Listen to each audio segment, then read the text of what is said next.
Welcome to Lesson 6. We will be talking about stability and severe weather, and we're still in Module 1. Okay, so quick review, what is buoyancy?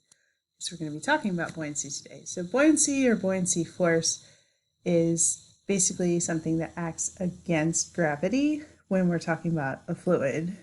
So for the first case here, we have a sponge, and it's pretty buoyant, so it actually balances with the gravitational force, as opposed to the middle one, where we have a block of wood, which is somewhat buoyant, so it's going to float in the water, but gravity is pushing down on it a little bit.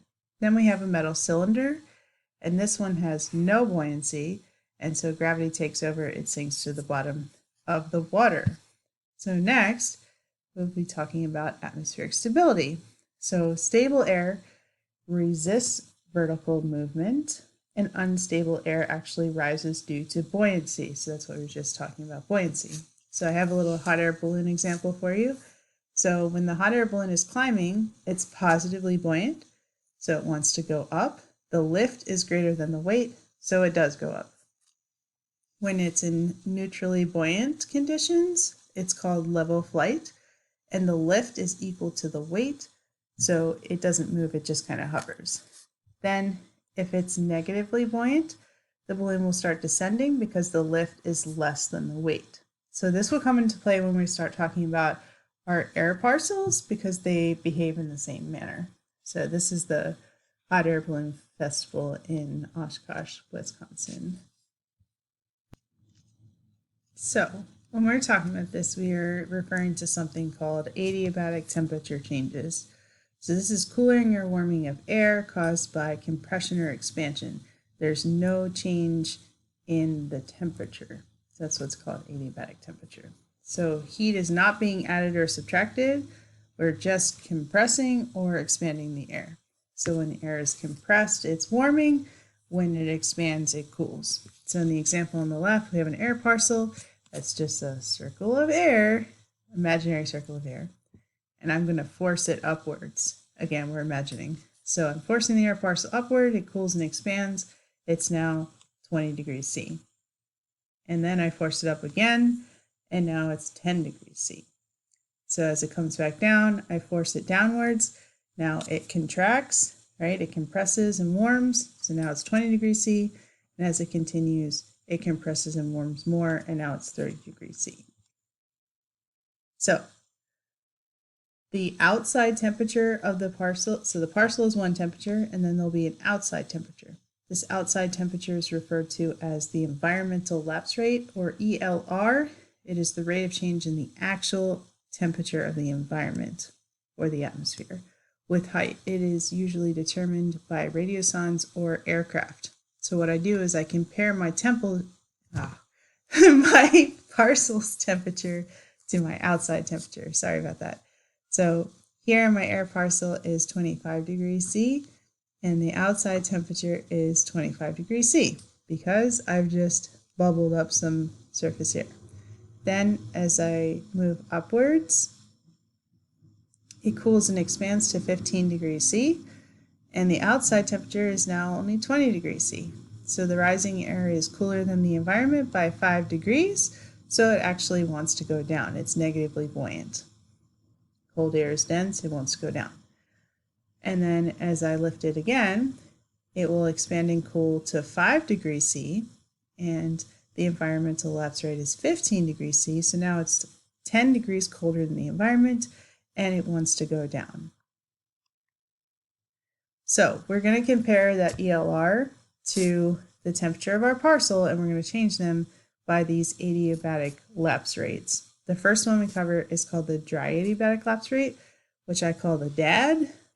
That's what my professor called it, so I just kept it. So the DAD is the dry adiabatic lapse rate. This is the rate of adiabatic cooling or warming in unsaturated air. The rate of this is 10 degrees C per kilometer, or 1,000 meters. So here we see at the surface it's 32 degrees C. I force it upwards by 1,000 meters, so it's 32 minus 10, so I get 22 degrees C.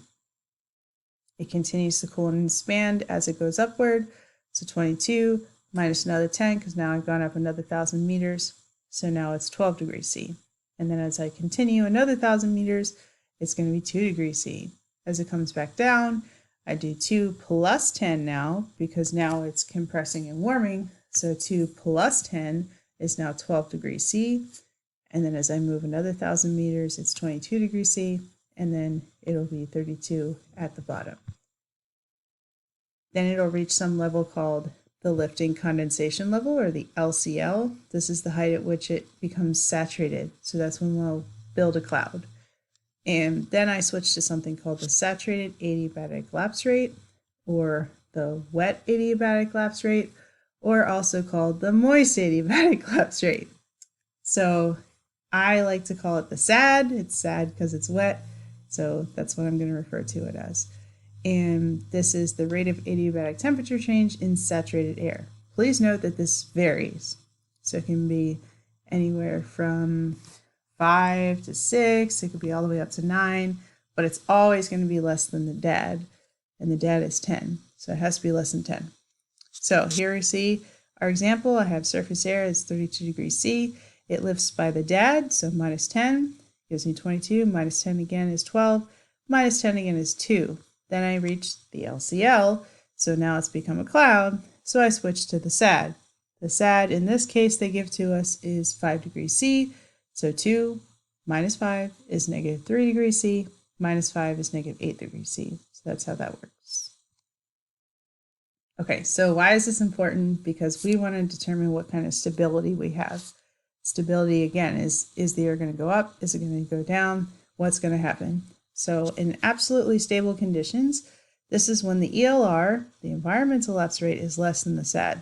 So if I lift my parcel 20 degrees C minus 10, because I'm using the DAD, in this case it's unsaturated so far.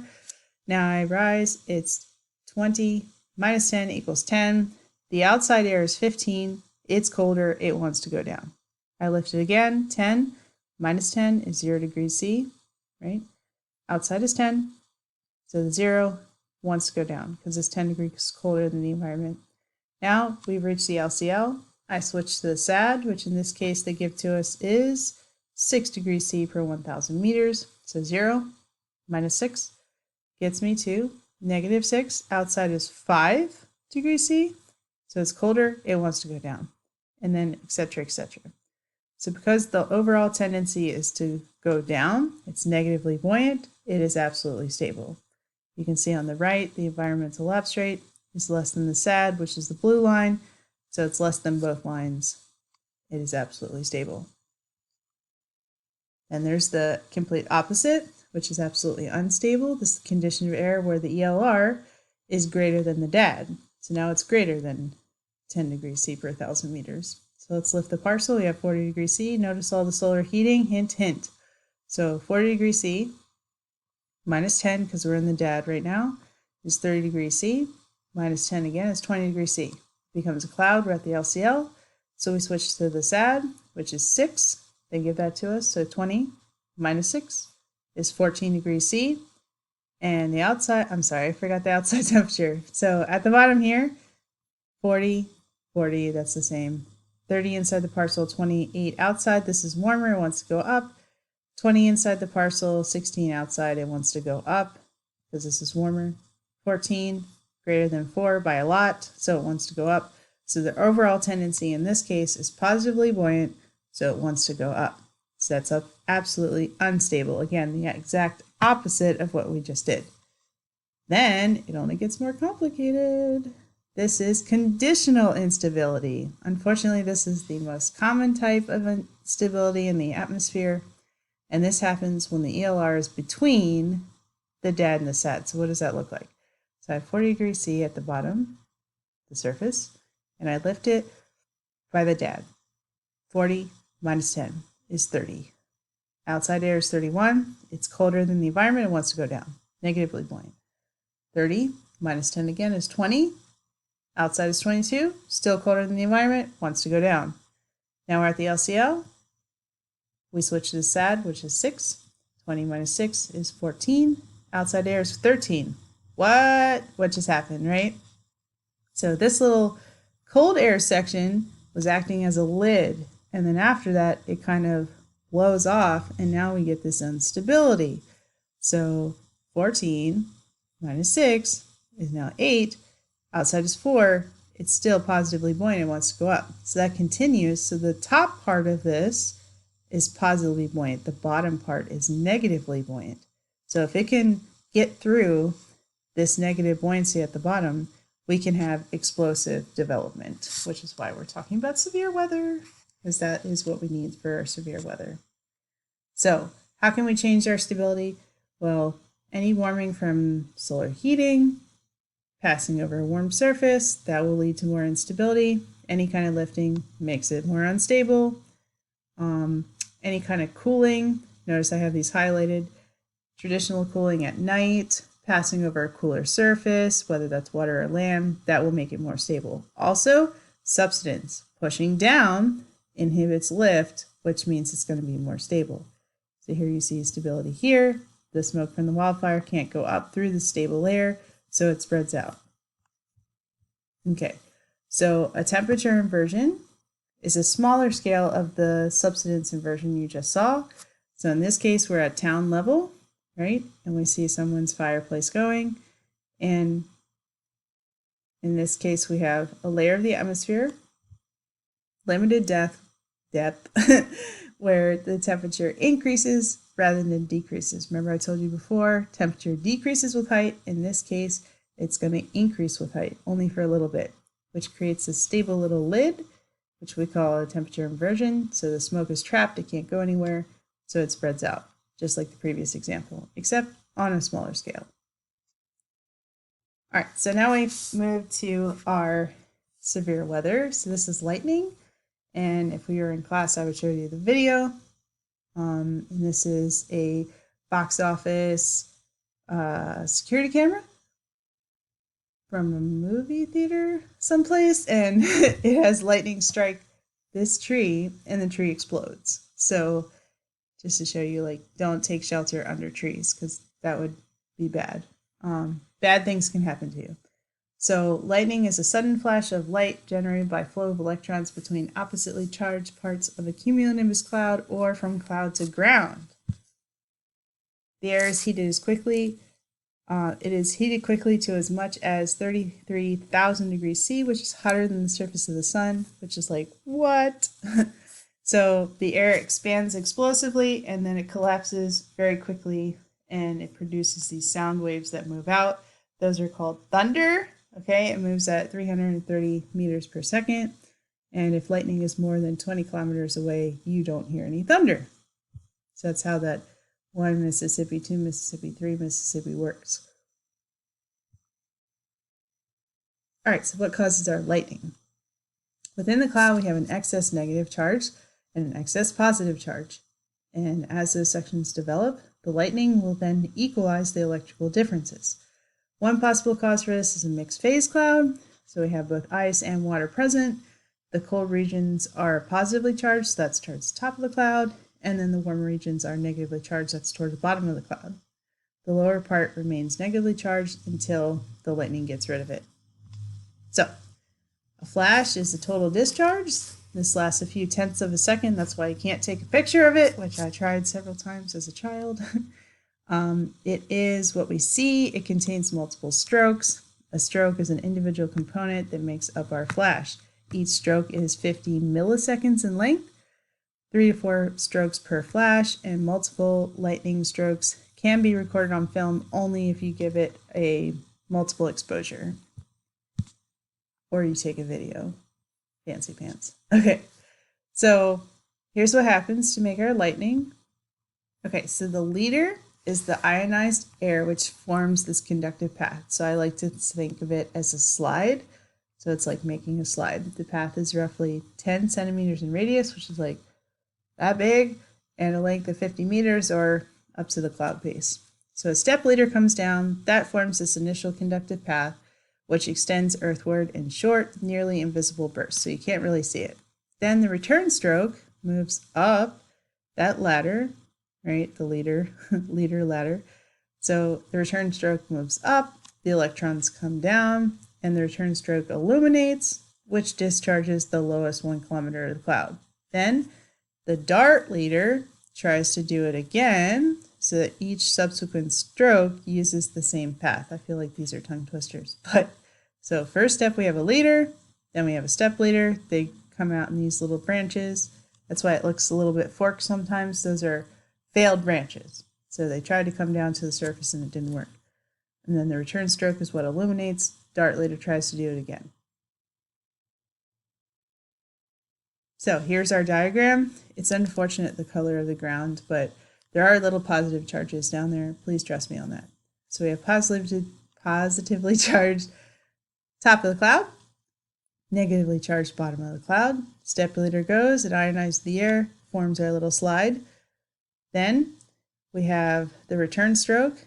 The little negatives find a positive friend at the bottom and they cancel out, right?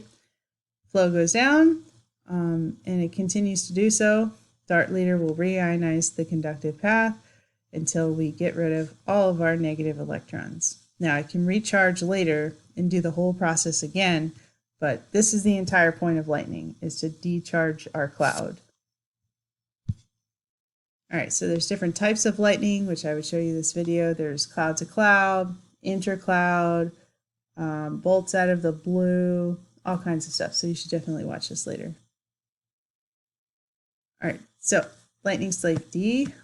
It actually kills on average in the US 60 people per year.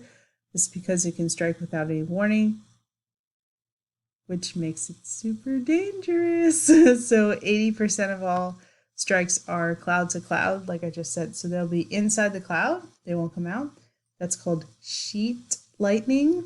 And then 20% are from cloud to ground. These are the casualties in the United States. This is a little dated, but casualties in the United States due to lightning. So we have open areas, including sports field. That's almost half. So it's bad. Going under trees to keep dry. Told you that's a no-no. It's 23% right there.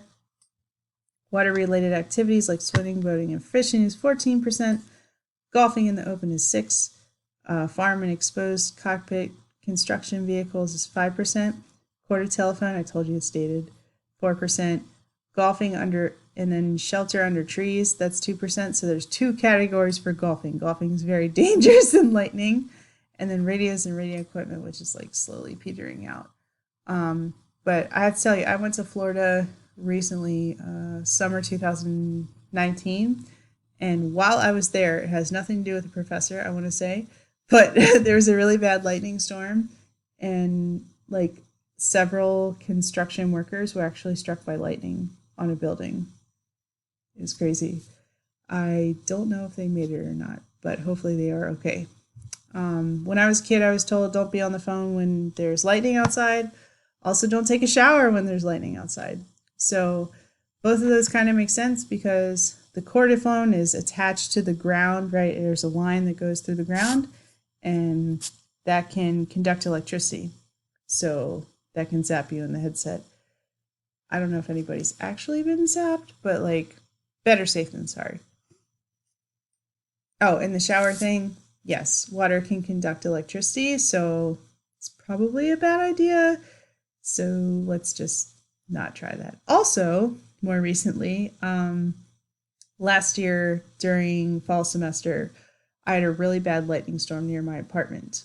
So bad, there was a lightning strike right outside my apartment. It totally freaked me out. I totally screamed.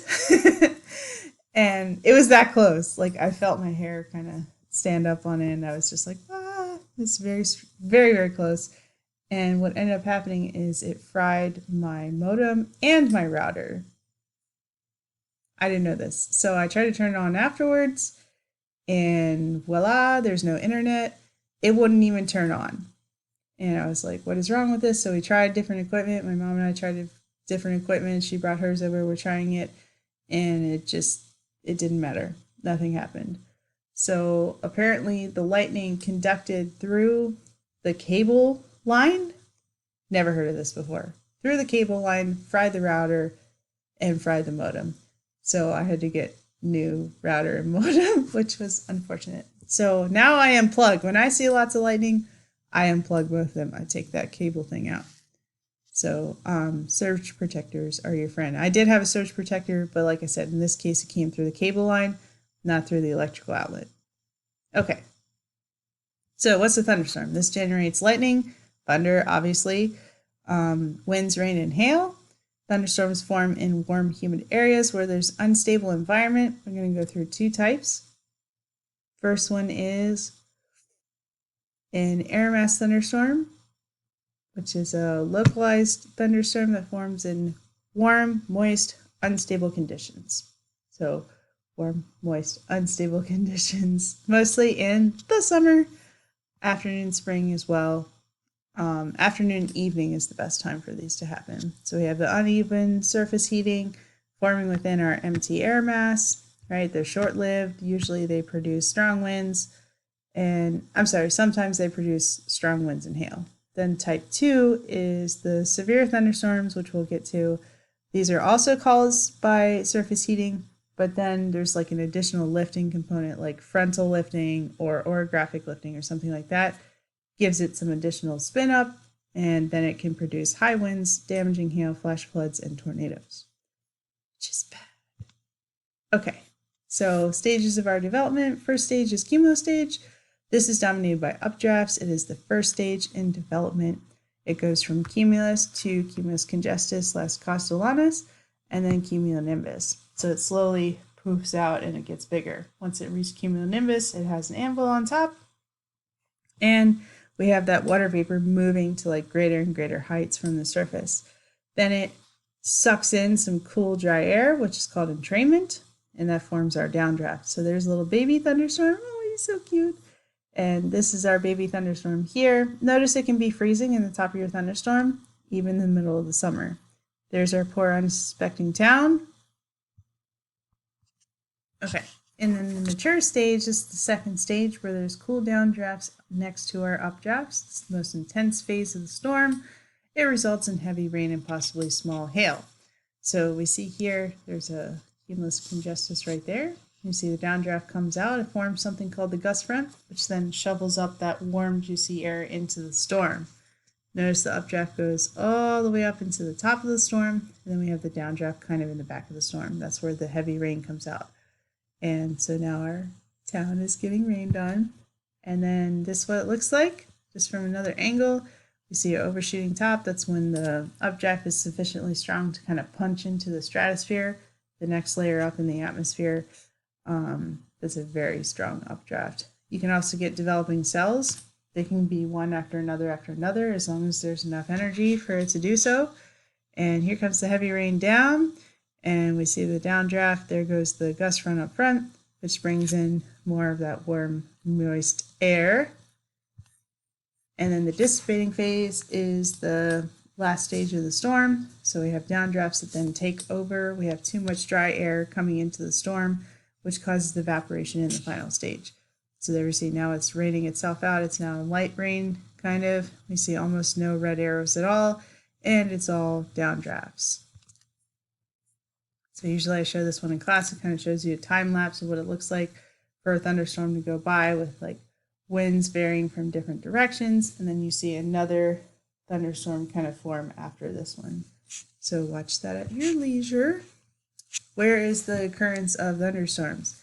So mountainous regions are a good place to find them. So you see the Appalachians over here and the Rockies. They experience a good number of air mass thunderstorms. We have convergence over Florida. The mountain ones happen because it gives it additional spin up, which us atmospheric scientists call vorticity, but you guys don't really need to know what that is. But in case you're wondering, vorticity is why they occur there. Okay, convergence over Florida, we covered that before. We had 2 sea breezes, lifting, and then thunderstorms. They literally get thunderstorms like almost every day, if not every day. And I have to tell you, their thunderstorms are a lot different than ours. I had never experienced a proper Florida thunderstorm until I visited in July 2019. And the heavens literally opened and just dumped like 3 inches of water on the road. I was just like, what? And then 10 minutes later, it's bright and sunny. It was the most strange thing I've ever experienced. Anyway, so frontal wedging also causes thunderstorms. These are the smaller cousins of the ITCZ daily thunderstorms that happen around the equator. Those guys are huge. And at any given time, there's 2,000 thunderstorms in progress around the world, and the U.S. experiences about 100,000 thunderstorms and millions of lightning strikes. Please note that even Alaska can get lightning, so don't think you're going to move to Alaska to get rid of your lightning. We get a good deal here, between 30 and 40 days with thunderstorms per year. Okay, so severe thunderstorms are the ones you kind of care about, right? Let me move me back over here. Okay, so these are capable of producing heavy downpours, flash flooding, as well as strong, gusty, straight-line winds, large hail, frequent lightning, and perhaps tornadoes, which we'll get to later. So these thunderstorms, I just said all this. The only difference here is we have wind shear, which is a change in wind speed or direction. Here's the different types. So directional shear means at different levels, your wind comes at different ways, basically. Speed shear means it's kind of slow at one level and then increases in speed at different levels. And then you can combine the two and you have speed and directional shear. So that's wind shear. And that'll be important. I'll show you just in a second. There's an overshooting top. That's a pretty impressive one. I didn't take that picture. I borrowed it from the internet. And then gust fronts. That's that mini cold front that you saw before, moving into the warmer air to bring it into the storm. And then out of 100,000 thunderstorms that hit the U.S. annually, remember that only 10% of those reach severe status. So not every thunderstorm is coming to kill you, okay? Please relax, but definitely take cover if you need to. Okay, so that gust front you can actually see sometimes. It becomes visible and it picks up loose dust and soil and it makes it like visible to you. It has like a rolling kind of component to it, so it can make a roll cloud. Looks like that. It's also called an Arctis Cloud, so you might see that, which is why airplanes should not go in here because the nose will point downwards, which if you're not a pilot, just FYI, nose down is death. So you don't want that. And let's see, it provides frontal wedging. We covered that. And here's a video of a really, really big roll cloud. That one's really impressive. Definitely watch that. This video, which says it's age restricted, which is about time. I've been using it for years, but it is, it's still up there, to be clear, but there was a state fair in Indiana in 2011, something like that. It was a while ago. And there was severe weather in the area. They had a concert stage set up. It's outdoors, right? State fairs are outdoors, in case you don't know. And so the event organizers decided, we don't care about severe weather, we're just going to have it anyway. So all these people are in like grandstands, which are metal, okay? And then there's a concert stand in front of them, and the gust front comes from the back of the stage, pushes into the stage significantly so that the stage collapses. And actually, as far as I know, 6 people died. It could be more now, but 6 people died from that event, which I thought was incredibly tragic and should have been prevented because they had all of those watches and warnings told to them, like, hello, are you just going to ignore the experts? They did, and they paid for it. Can we say lawsuit? Okay, so anyway, moving on. Supercell thunderstorms is a single one storm, okay? Very powerful, it has updraft and a downdraft, just like our other storms. And it is severe. It often produces hail and tornadoes. They consist of this one big cloud that extends to about 20 kilometers or 65,000 feet. And they measure about 30 miles across, which is a lot. So it's like Silver Spring to Germantown. It's kind of a big area for one cloud. And it has something called a mesocyclone. So the mesocyclone is when the vertical winds change direction or speed, like we saw before, and it causes the updraft to rotate. So it forms this rotating cyclonic storm, and that's what forms our tornadoes. So let's see. if we were in class, we would see this. This is a supercell, and you can clearly see the rotation of the cloud in the storm, which is what makes the storm chasers like really, really excited, because if they see the rotation, they're just like, oh my god, it's rotation. And they get like super excited about that because they're chasing for tornadoes, basically. Okay, so this is what it looks like. Again, we have updraft, that's the green arrow here, coming into the storm. And because we have different winds, either in speed, direction, or both, it causes the updraft to rotate. You get this kind of scenario inside of your storm. Downdraft still comes out and forms the gust front, and then somewhere back here, that gust front, the downdraft gets wrapped in and then forms that tornado. So here's some overshooting tops from space, the International Space Station, pretty cool. And then check out the size of the tornado compared to the overall cloud. That's like massive cloud, tiny tornado. Kind of awesome. Okay, so different types of severe weather here. Squall lines, these are relatively narrow bands of thunderstorms, some of which can be severe. They develop in the warm sector of the mid-latitude cyclone, which is right here. It's behind the warm front, behind the warm front, ahead of something called a dry line, which we covered in another class, or we will cover next class. And there's this abrupt change in moisture. So it says the CT air, that's continental tropical, gets pulled into the warm sector. So we have really dry air next to really moist air, and then it just explodes, literally kicks off these squall lines. And they look like this on radar. It's kind of like a bow. They call it a bow echo. And it just kind of like moves like blah, and then destroys everything in its path. No, just kidding. I mean, sometimes it does. And you'll get the maddest skies, so you get those bulging clouds that we covered before. And yeah, so squall lines. Here's an Arctis Cloud from Rockville, Maryland. Interesting fact, this shopping center has been destroyed recently, so it doesn't even exist anymore. But there's the Arctis Cloud, this is 2013, and then there's some Mattis. Yes, I'm at a stoplight, but it was red. I promise it was red. So here's our Mattis. It doesn't really get very exciting around Rockville, but I thought that was pretty impressive. Okay, mesoscale convective complex, which is obviously hard to say, blah, blah, blah. So we abbreviate it MCC, yay. This is many individual thunderstorms organized into a large oval that is at least 100,000 square kilometers. It's big. So here's one right here. It's covering most of North and South Dakota.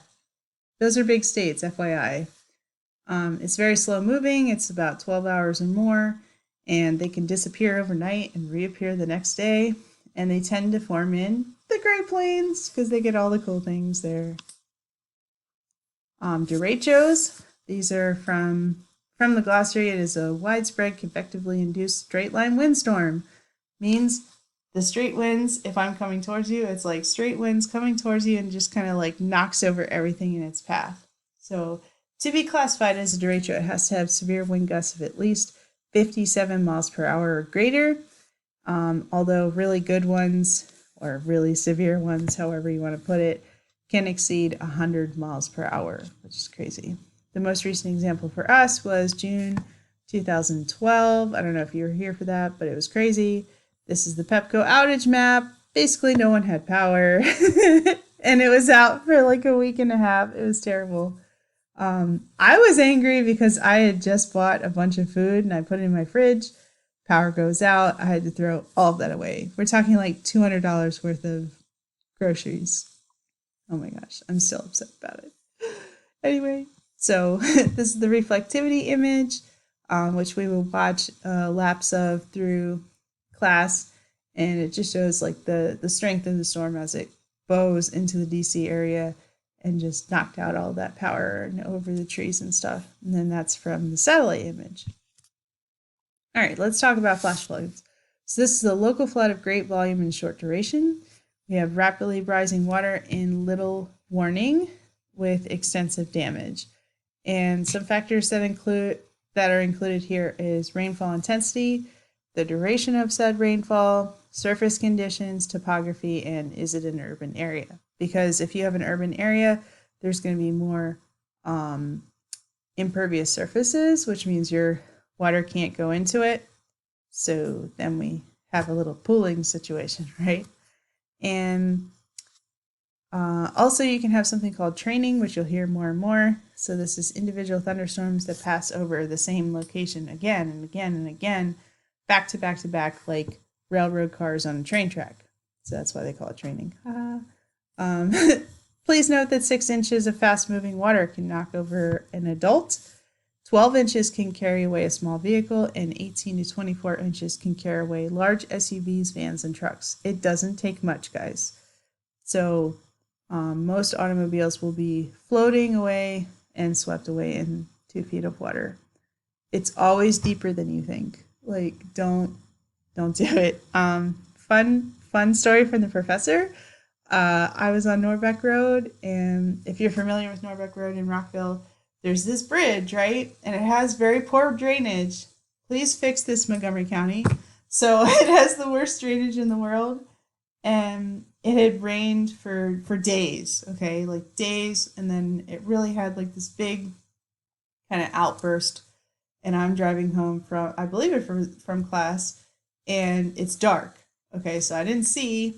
I'm driving along, doing the speed limit, I promise, and I see the car ahead of me disappear into water, right? Like their car lights disappeared. And I was like, oh, that's not good. And it's too late for me to do anything because speed limit is 50 miles per hour through there. At least it was when I recorded this. And so I slam on the brakes. It's too late. I hit the water. It was like a big puddle. Comes up over my windshield, and I just kind of like floated across like Oregon Trail. I don't think I actually lost contact with the ground. It was just like a big puddle, and when I hit it, the force kind of like threw it up over my car. But that was pretty scary. So I pulled over and I called the county police, and I said, "Hey, like Norbeck Road flooded over this bridge, please send someone." And they were like, "Okay, don't drive through it." And I was like, "I won't." Bye. So yeah, don't do what the professor did, okay? That's what I'm saying. Like dark situations, you don't know how deep. I don't even know how deep it was. It could have been like 6 inches of water. I'll never know. But thankfully I'm safe. So this is how it occurs. We see heavy rain falling onto the ground. The ground can't soak it up, so it runs down into a river, nearby stream, or some kind of water body. And then because the water body is already full, it will then overflow its banks. So that's another way. All right, so a recent example for us was Ellicott City. There have been another one after this. This was 2016. There was another one, I believe, in 2018. I don't know. It happens a lot now in Ellicott City. So if you don't know, Ellicott City is like, yeah, it's like this big slope, and then, yeah. So just a lot of water running down. This lady had to be rescued from her car. 2 people were swept away in their vehicles for this storm. So don't play with flash floods because they don't play nice. So don't live in a floodplain. No, no, no, no, no. Even if it's super cheap, I know real estate is very cheap in floodplains. It's not worth the risk, especially with climate change, which you'll learn about in that chapter. So be prepared to evacuate. Definitely. Flood insurance is separate from your homeowner's insurance. Very important. Flood insurance separate from homeowner's insurance. So get both. Secure your important belongings and documents in watertight, airtight containers. I am so thankful that I did this. During Hurricane Irene, the basement that I was living in flooded, and I would have lost like so many things, except that I put them in plastic tubs and Ziploc bags. All my important documents are in Ziploc bags. So even though it flooded, I was like, phew, everything that is important is safe, right? That was pretty scary. That was a crazy situation. Okay, so tornadoes. So tornadoes look like this. This is a picture from the textbook. And we have condensation and debris that make our tornadoes visible. It is technically a violently rotating column of air in contact with the ground. And let's see, the air column is the appearance result of both. So it's condensation and debris. So you need both. The vortex itself is invisible. You can only see it when there's stuff inside. Also known as twisters or cyclones. And it's only a tornado once it's actually touched the ground. If it hasn't done that yet, it's called a funnel cloud. We usually watch this tornado chase video in class. I like it because it's like kind of silly and it shows you how amateurs don't really know what they're doing. Sorry guys, but yeah, not a super safe activity. All right, and then here's more videos. This is a security camera that catches this bank's roof being ripped off. And then this is the chase video from 2013 when the Weather Channel's Hunt vehicle was intercepted by a tornado, rolled, and it actually broke the collarbone of the driver. So nobody was killed, thank goodness. But they tried to outrun the tornado, which you never do. And they got caught. So don't do that. Okay, so these are violent windstorms. Again, rapidly rotating vortex or column of air. Because of the drop in pressure, the air is actually sucked into the storm. It cools adiabatically and it forms that funnel cloud. The problem with tornadoes is like, how do you find stuff afterwards, right? If I'm looking for survivors in this, I don't even know it was a house, right? So this is kind of like the complete destruction that you see after these storms. Pressures within the tornadoes, speaking of pressure, can be as much as 10% lower than immediately outside the storm, which is insane. Check this out. This is from Manchester, South Dakota, 2003. There was a probe that went through this tornado, and it dropped by 100 millibars in less than 40 seconds. That's just mind-blowing, like super crazy. Okay, they can also have single or multiple vortices. So multiple vortices are called multi-vortex, multiple vortex tornadoes. And they have these smaller intense whirls inside the overall tornado center. So you see here, the overall tornado is moving this way, there's the center, and then these little suction vortices are around the center. So we need a mesocyclone, which we've covered before with the supercells. The updraft has to rotate, and let's see, the vertical wind shear adds more rotation. So we see in this case, they use stronger winds on top, weaker winds on the bottom. It forms this tube. The updraft sucks it up and it forms a tornado. Again, funnel cloud before. After touching the surface is when it becomes a tornado. Now, fewer than 1% of all thunderstorms produce tornadoes. Largest hail is usually associated with tornadoes because of that strong core. Here's a nice wall cloud right here. It looks like an upside down cereal bowl, sort of. So again, giant, massive storm, right? That bottom part is rotating, and then tiny tornado at the bottom. Here's some climatology. We see Tornado Alley. You might have heard that before. That is all kind of the orangey brown section here. It just happens to be where continental polar air and maritime tropical air meet. So we're talking cold, dry, warm, moist, and then I smush it together. So that's, the atmosphere doesn't like that. So I guess it tries to correct for it with tornadoes. And we see tornadoes along squall lines.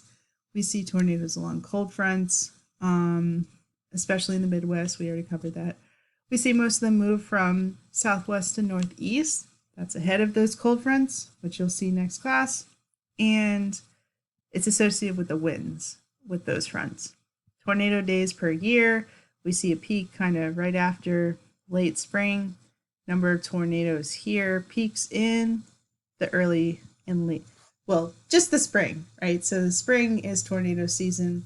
April 1 is considered tornado season start. Can we get tornadoes in Maryland? Absolutely. We definitely do, and are getting possibly more tornadoes now than we ever have in the past. So I show you this video. This is Extreme Home Makeover Edition. Oh, I love that show. Okay, but I know it's a long time ago. But anyway, they show you a tornado safe room being installed into a house. And I like that video because it shows you like the technology they're trying to create to keep people safe in these areas. And then this is a gymnasium being destroyed by a tornado, which is super exciting. You should definitely watch that. Nobody was harmed in making this video, okay? And the average tornado is 500 to 2,000 feet across, but they can be up to 2 miles across.